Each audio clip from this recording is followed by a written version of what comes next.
कर्मों का रस भी उनके सामने नीरस है।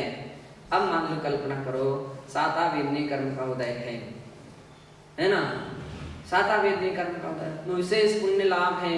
अब उससे बहुत कुछ अनुकूल सामग्री मिल रही है, लेकिन वो अपना असर किस पर देगा? जिसका उसमें उपयोग जाएगा उसके लिए देगा। और जिसका उपयोग ही नहीं जा रहा, अपनी साधना में, अपने ध्यान में लगा हुआ है, तो कर्म क्या हो गया उसके सामने? नीरस हो रहे हैं। क्या हो रहे हैं? उसमें उसको आनंद ही नहीं आ रहा। कुछ लोग तो ऐसे ही किस्म के होते हैं, अरे मेरा तो देखो इतना हो रहा है, ये व्यवस्था हो रही है, मेरी ये आहार की व्यवस्था, मुझे ऐसा ऐसा सामग्री मिल रही है, इतने लोग मेरी सेवा कर रहे हैं, इतनी मेरी पूजा कर रहे हैं, इतने लोग मेरी प्रशंसा कर रहे हैं। इसका मतलब है वो उसका कर्म नीरस कर्म नहीं है, उसको तो कर्म में रस आ रहा है। क्या आ रहा है? बड़े मजे में है, जो चाहे वो सामग्री मिल जाती है, जैसी सामग्री चाहे, और एक साथ एक चाहते हैं और 50 सामग्री आकर के सामने। इसका मतलब है आपको जो आनंद आ रहा है वो किसका आनंद आ रहा है? कर्म का रस है। आप किसके रस ले रहे हैं?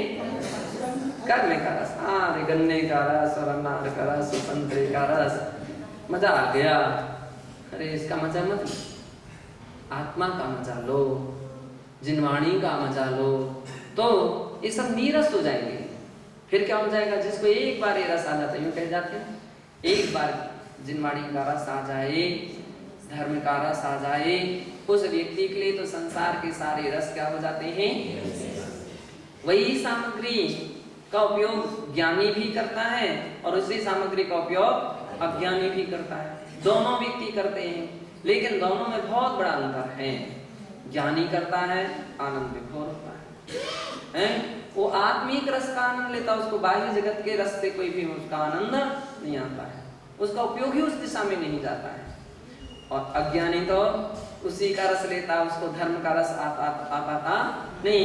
एक समय में एक ही तो रस आएगा, दो रस तो नहीं आ सकते। उपयोग तो एक उपयोग है, एक साथ दो काम नहीं कर सकता है। या तो आत्मिक रस का आनंद ले लीजिए अथवा बाह्य जगत के पदार्थों का आनंद ले लीजिए। अज्ञानी जी बाह्य पदार्थों का आनंद लेते हैं, और ज्ञानी आत्मिक रस का आनंद लेते हैं, ध्यान का आनंद लेते हैं। इसलिए संसार के सारे रस उनके लिए क्या हो जाते हैं? नीरस भूतानां। वे सारे कर्म नीरस होकर के एक देश संचया, एक देश संचय रूप होकर के संपात कर्म पुद्गलानां द्रव्य निर्जरा होती, प्राप्त किए हुए बांधे हुए जो कर्म थे उनकी द्रव्य निर्जरा हो जाती है। इति विज्ञाय, ऐसा जान करके शुद्ध स्वरूपे निश्चल चैतन्य परिणति स्यादिति हेतवी प्रायतस्वेति, अपने शुद्ध स्वरूप में निश्चल चैतन्य परिणति, निश्चल जिसकी चैतन्य परिणति है, अपने चैतन्य स्वभाव में परिणति में जिसकी निश्चलता हो चुकी है, ऐसा स्यात् इति हेतवी, इस हेतु से प्रायतस्वेति दशम अधिकारस्य तात्पर्यम। तो इस प्रकार से उस परिणति, ऐसी परिणति आप सबको हो, इसके लिए प्रयत्नशील रहो। इसका कथन करने वाला दसवां, यह कथन करने वाला 10वें अधिकार का तात्पर्य है। एवं निर्जरा गुण दोष विचारणात्मिकां निर्जरा भावना भावयतो जनस्य कर्म निर्जरैव वृत्ति भवति। इस प्रकार से निर्जरा के गुण और दोष को विचार करनात्मक कथन करने वाला निर्जरा भावना भावयतो, निर्जरा भावना को भाने वाले प्राणी के कर्म निर्जरैव वृत्तिर्भवति, कर्म निर्जरा के प्रति ही प्रवृत्ति होती है। ततश्च मोक्ष प्राप्ति सुकरा जायते, और इससे मोक्ष सुख की प्राप्ति सुकर हो जाती है। सुकर यानी सरल हो जाती है।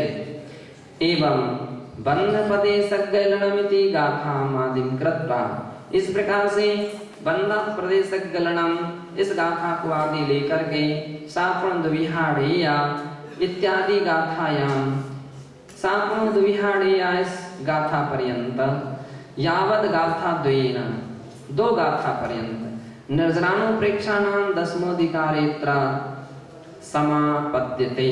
निर्जरानुप्रेक्षा नाम का 10वां अधिकार यहाँ समाप्त हुआ।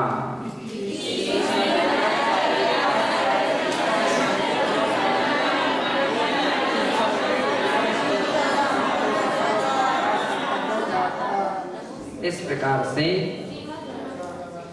सर्वोदया नाम की टीका की नजरानुप्रेक्षा नाम की 10वां अधिकार जो है वह पूरा हुआ। खाली 2 गाथाएं थी नजराधिकार में और वे 2 गाथाएं जो यहाँ पर विधि विधान से संपन्न हुई और इतनी सुंदर उसका व्याख्यान अपन को मन को आनंदित करने वाला हुआ। अपने लिए चाहिए कि ऐसी बातों को रोज रोज अपन समय समय पर रिवीजन करते हुए अपने ज्ञान की वृद्धि करें। अथा प्राणिक स्वाध्याय निष्ठापन क्रियायाम पूर्वाचार्य क्रमेणे सकल कर्मंशयार्थम भाव पूजा वंदना स्तव संयुक्तम से श्रुत व्यक्ति का